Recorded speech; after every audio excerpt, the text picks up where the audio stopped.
जब राहुल गांधी पर निर्णय लिया गया उसके बाद विपक्ष अगर एकजुट नजर आ रहा है और विपक्ष के भीतर भी वही तेवर खड़े हो गए हैं जहां कल तक वह घबराता था, तो क्या राहुल गांधी को लेकर जो मजिस्ट्रेट का फैसले के बाद जो संसद के कार्यालय के जरिए जो दस्तावेज निकले और उसके बाद सदस्यता रद्द कर दी गई, सरकारी मकान छीन लिया गया और राहुल गांधी या कांग्रेस ने कोई अपील अदालत में नहीं की है, यह मैसेज क्या समूचे विपक्ष को एकजुट कर रहा है या देश के भीतर एक मैसेज जा चुका है कि जो कुछ हो रहा है वह सही नहीं है?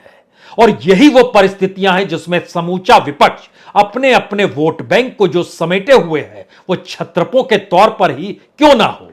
लेकिन वो भी समझ रहे हैं कि वोट बैंक उनका खिसक जाएगा अगर आज वो खड़े नहीं हुए। ममता बनर्जी की आवाज सुनिए, बीते 10 दिनों में आपको कुछ बदली हुई दिखाई देगी। तेजस्वी की आवाज सुनिए, उनके तेवर और तलखी इस दौर में बढ़ चुके हैं। केजरीवाल की आवाज को सुनिए, जिस तरीके से गरज रहे हैं उन सब के पीछे और जिन बातों का जिक्र कर रहे हैं, जिस तर्ज पर कर रहे हैं, वो सब कुछ मौजूदा सत्ता के लिए कहीं ना कहीं एक मुश्किल सबब इसलिए है क्योंकि ये सारी बातें उस बयान के बाद भी हो रही है जिसमें प्रधान सेवक ने खुले तौर पर बीजेपी हेडक्वार्टर में कहा सारे चोर हैं और सारे चोर एक साथ आकर खड़े हो चले हैं। तो इस देश के भीतर में 2019 में भी जो वोट पड़े थे वह वोट 60% तो खिलाफ में ही थे। तो सवाल एक और यहां पर आ रहा है, अगर वाकई सभी चोर एक साथ हैं तो उनको जितने वोट इस देश में मिले, अगर उन वोट को जोड़ दिया जाए और इस देश में आमने सामने वाली परिस्थिति 2024 में खड़ी हो जाए, तो क्या चोरों की जीत इस लोकतंत्र में जो मैथमेटिक्स वोटों का है उसके आश्रय जीत जाएगी? और अगर जीत जाएगी तो क्या जीतने वाले को आप चोर नहीं कहेंगे, या फिर जीतने वाला मान लिया जाएगा कि दरअसल वही सिपाही है? मौजूदा राजनीति का सबसे बड़ा संकट यही हो चला है कि सत्ता में जो है वह खुद को जज मानते हैं, खुद को सिपाही मानते हैं, खुद को न्याय देने वाला मानते हैं और समूची गवर्नेंस इस देश के तमाम इंस्टीट्यूशन को रौंदते हुए चलती है। और यह अब खुल्लम खुल्ला अगर दिखाई दे रहा है तो आज उसके चंद पन्नों को जरूर खोलने की कोशिश होगी। एक पन्ना तो इस बात से खुलता है कि राहुल गांधी जब पदयात्रा कर रहे थे उस वक्त ध्यान दीजिए इस देश के लोगों के सामने जो मुश्किल हालात थे उन हालातों को समझने के लिए, उनके बीच जाकर अपनी बात कहने और उन्हें ज्यादा सुनने के लिए वह पदयात्रा पर निकले थे। एक लिहाज से जनता सलीब पर थी और राहुल गांधी पदयात्रा करते हुए उनके दर्द को सहला रहे थे। लेकिन वक्त किस रूप में बदल गया, कैसे बदल गया, यह इस दौर में अब समझ में आ रहा है कि राहुल गांधी कल जब कर्नाटक जाएंगे तो उस समय इस देश की सत्ता ने उन्हें सलीब पर टांग दिया है। तो क्या उनके दर्द को समझने और उनके साथ खड़ा होने के लिए कर्नाटक की जनता खड़ी हो जाएगी? क्योंकि वह ग्राउंड जीरो तो कोलार से शुरू होगा, उसी कोलार में जिसमें करप्शन का जिक्र हुआ है। अब दोबारा लौटिए विपक्ष के उस तेवर को लेकर जो तेवर राहुल गांधी के तेवर के साथ घुलते मिलते चले आ रहे हैं। राहुल गांधी कहते हैं अडानी और मोदी में कोई अंतर नहीं लगता है। केजरीवाल कहते हैं दरअसल मोदी ही अडानी है। और उसके बाद चाहे वो एनसीपी हो या शिवसेना हो, वो तेजस्वी यादव हो या ममता बनर्जी हो या अखिलेश यादव हो या चंद्रशेखर राव ही क्यों ना हो, विपक्ष की फेरिस्त धीरे धीरे इस देश की इकोनॉमी और उस इकोनॉमी पे लगी सत्ता की सेंध और सत्ता की सेंध के जरिए सब कुछ हड़प लेने की चाहत, इस पर सीधा चोट कर रही है और बार बार इस बात का जिक्र कर रही है। एक बार जांच तो कराइए, मैसेज क्या है?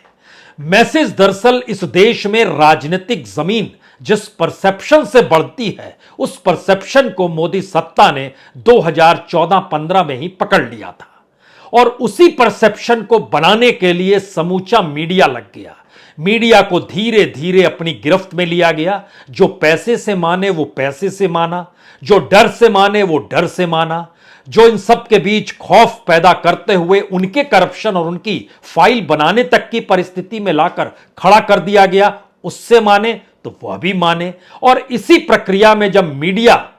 उनके हिसाब से चलने लगा तो उसके बाद छत्रपों की घेराबंदी हुई और क्षेत्रीय मीडिया भी नतमस्तक अपने आप होते चला गया।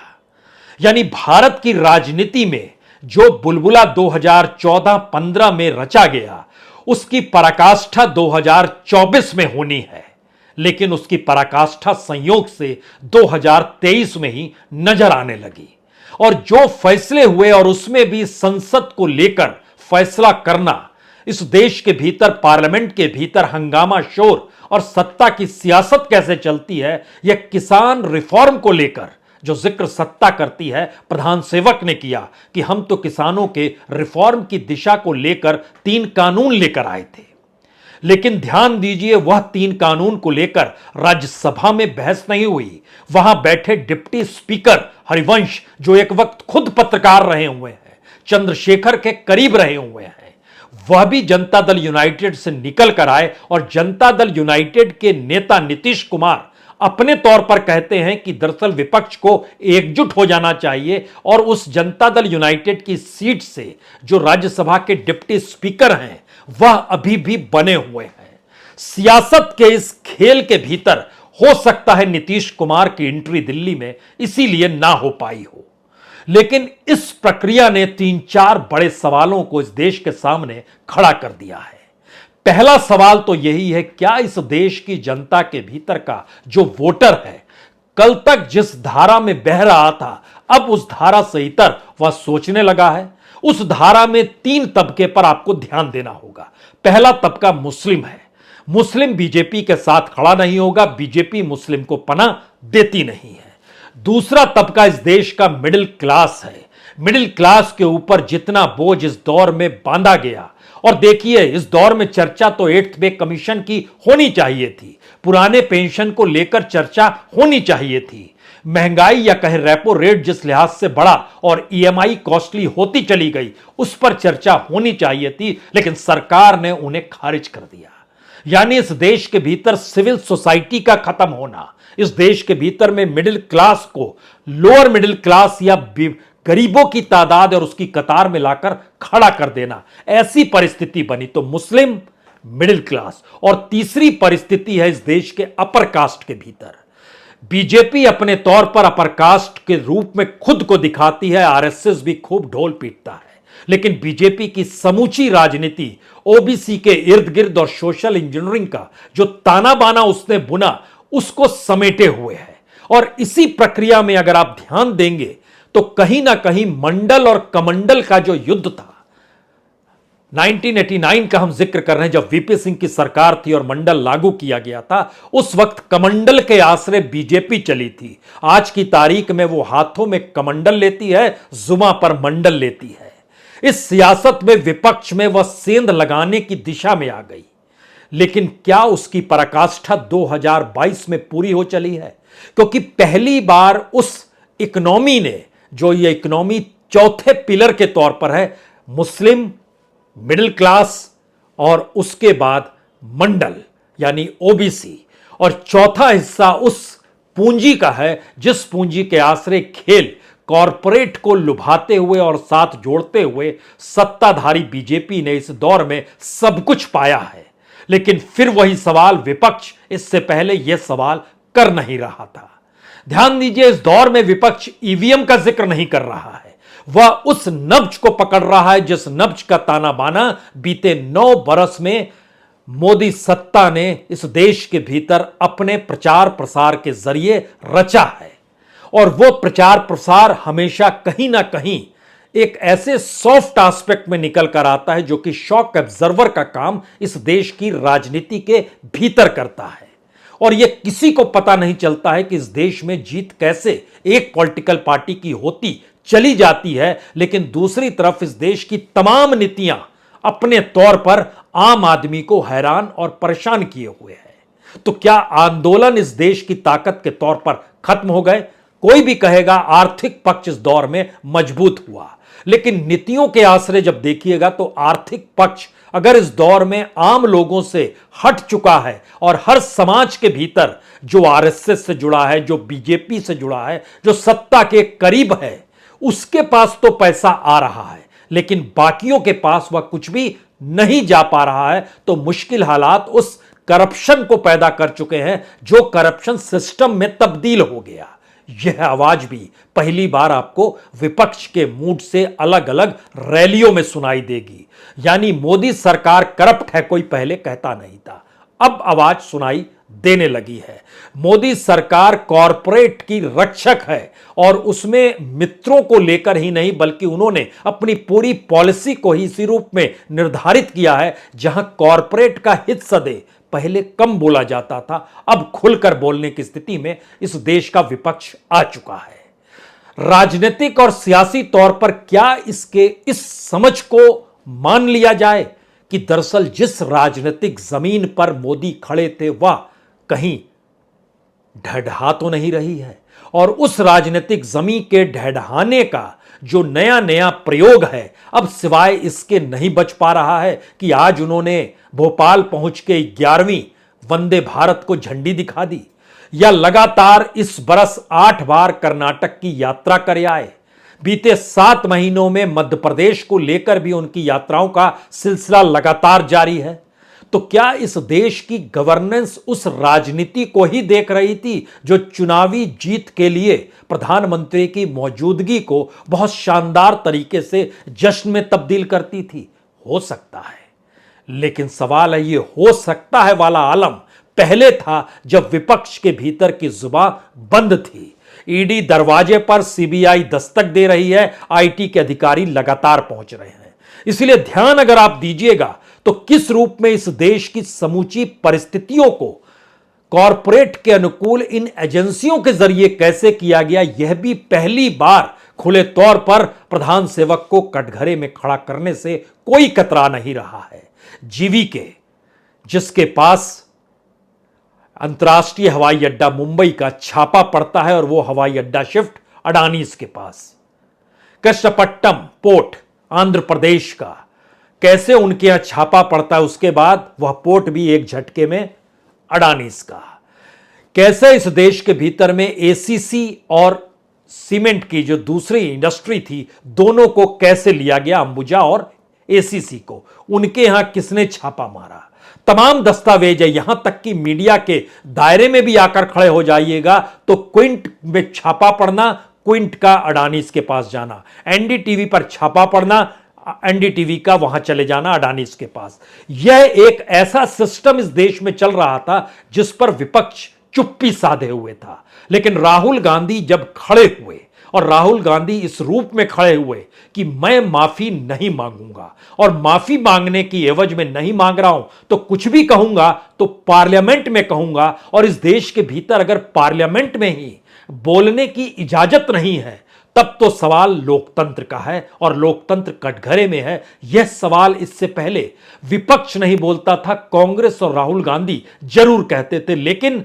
इस तेवर ने, यह तेवर कह सकते हैं दोनों तरफ से उभरा होगा। राहुल गांधी खड़े हुए तो सत्ता भी पाठ पढ़ाने की दिशा में आ गई, लेकिन उसका पाठ पढ़ाना दरअसल उसके पास सत्ता है उस ताकत का प्रतीक था, उसके पीछे कोई रूल ऑफ लॉ नहीं था। या रूल ऑफ लॉ को कटघरे में खड़ा करने की स्थिति में कांग्रेस खुले तौर पर आकर खड़ी हो गई और बताने लगी कि कैसे जिस मजिस्ट्रेट ने फैसला दिया उस अदालत में ये कैसे मामला खुला, कैसे खोला गया, कैसे पार्लियामेंट के भीतर राहुल गांधी ने जो कहा उसको कहने से सत्ता कैसे आहत हो गई। तो वह तमाम मुद्दों की पोटली धीरे धीरे खुलती चली जा रही है। और सवाल 2024 को लेकर यह नहीं है कि प्रधानमंत्री मोदी को कटघरे में खड़ा कर समूचा विपक्ष सामने खड़ा होगा। ध्यान दीजिए और इस पैटर्न को समझिए। अगर करप्शन का मुद्दा मोदी सत्ता से जुड़ रहा है, अगर इस देश की ब्लैक मनी का मुद्दा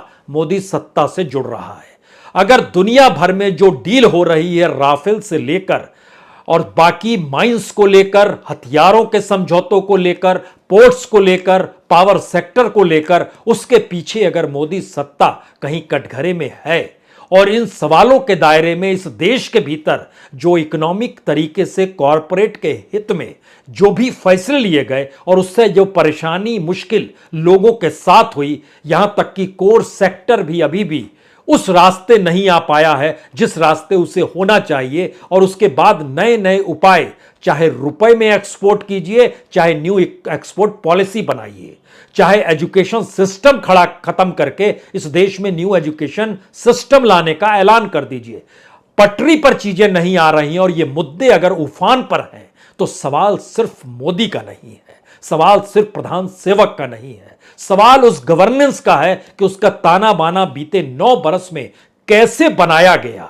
कि तेल पर सबसे ज्यादा वसूली सरकार करती रही एक्साइज ड्यूटी के नाम पर, और उसके बावजूद भी इस देश की जनता के भीतर कोई उफ तक नहीं हुई, क्योंकि मुद्दा और सरोकार विपक्ष के जनता से जुड़ रही रहे थे। और जनता अगर अपने तौर पर धीरे धीरे खड़ी हो रही है, उसकी एक बेहतरीन निशानदेही आपको पश्चिम बंगाल से मिल सकती है। पश्चिम बंगाल और शायद उपचुनाव के मद्देनजर दूसरे राज्य भी आप देख सकते हैं, लेकिन पश्चिम बंगाल की इसलिए बड़ी महत्वपूर्ण है क्योंकि ममता बनर्जी बहुत तेवर के साथ खड़ी हुई बीजेपी के खिलाफ, प्रधान सेवक मोदी के खिलाफ, और माना यही गया कि वो चैलेंज कर सकती है। लेकिन सागरडीही असेंबली बाई इलेक्शन जो उनकी अपनी जमीन थी, वहां पर left supported Congress candidate Byron विश्वास जब जीते, उसके बाद भी लगा अब इसको हिस्से में लाया जा सकता है। लेकिन हफ्ते भर पहले ही जब Haldia dock institute management committee का चुनाव हुआ, यह बहुत छोटा सा राजनीतिक प्रयोग है। इस राजनीतिक प्रयोग की अहमियत समझिए कि सत्ता की गुंडागर्दी बंगाल में कैसे चलती है, इसको बाखूबी बीजेपी खूब बताती है, शुभेंदु अधिकारी भी बताते हैं, और लोगों ने देखा भी है। पहले सीपीएम की सत्ता, अब टीएमसी की सत्ता, लेकिन इसकी गुंडागर्दी और 13 साल से जिस सत्ता पर काबिज, जहां पर हर 2 बरस में चुनाव होते हैं, उस जगह पर Haldia dock institute management committee में सारी की सारी सीटें कांग्रेस और लेफ्ट गठबंधन ने जीत ली, जबकि टीएमसी की ट्रेड यूनियन आईएनटीटीयूसी वह भी थी और भारतीय मजदूर संघ बीजेपी की तरफ से भी था, लेकिन एक भी सीट नहीं मिली। यह एक राजनीतिक बिंब है जो बता रहा है कि इस देश की जमीन के बीते 9 बरस की राजनीति ने जो भी कारपेट बताई थी, उस कारपेट में अब जमीन के लोग छेद कर रहे हैं और बता रहे हैं कि आप रेड कारपेट से मत ढकिए, क्योंकि रेड कारपेट आपके लिए हो सकता है डायरेक्ट बैंक ट्रांसफर का प्रतीक हो, किसान सम्मान निधि का प्रतीक हो, या जो भी योजनाएं की और होते होते 5 किलो फ्री अनाज पर जो आकर टिक गए, इससे पेट भरेगा। लेकिन जिस जिंदगी को परिवार को जीना है, आने वाली पीढ़ी को जीना है, और भारत को जो प्रोग्रेस करनी थी, वह चीजें तो गायब हो गई। यानी एक ऐसी परिस्थिति राहुल गांधी को लेकर इस देश के भीतर सियासी तौर पर पैदा हो गई, जिसने समूचे विपक्ष को चेता दिया, खामोश रहोगे तो कुचल दिए जाओगे, बोलोगे तो लड़ते हुए दिखाई दोगे। या फिर उनके अपने वोटरों ने चेता दिया कि दरअसल हम तो अब चूज करेंगे किसे हराना है, हमें